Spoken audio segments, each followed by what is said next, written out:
Time de softball college de Merca estava na Aruba para semana e há vários partidos contra nosso time feminino. E a escola de karatê mais viu de Aruba abre suporta na Berca.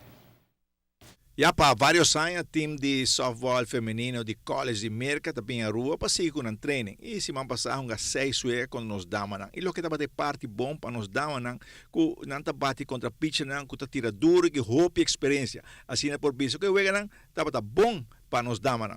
Nós estamos contentes com a BIM. Hope aí acaba nessa BIM. Aí passar verdade na mês trip para Aruba. Nós temos uma equipe de college USA, equipe aqui de idade 18 para 22 anos. E na começamos desse dia domingo, semana passada, na Fel de Montserrat, Aruba ganha primeiro 3-0. Já luna e já março, Aruba ganha, depois não ganha iera. Então é interessante agora aqui com o desenvolvimento também, mas sim, pode mirar na BIM que hope muito hope jovem viaja aqui.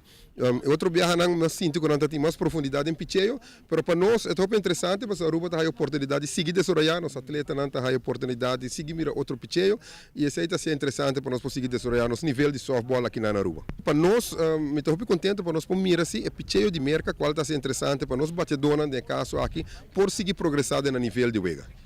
Andy, ora há a oportunidade de vir mais tipo de equipe na cena para ajudar o nível de nosso softball damas? Não, seguro. Por exemplo, aqui tem uma oportunidade que nós estamos dentro de Blachos, não tem bem, nosso único trabalho é para organizar o apatim fel, o apatim pairo, o apatim bala, etc.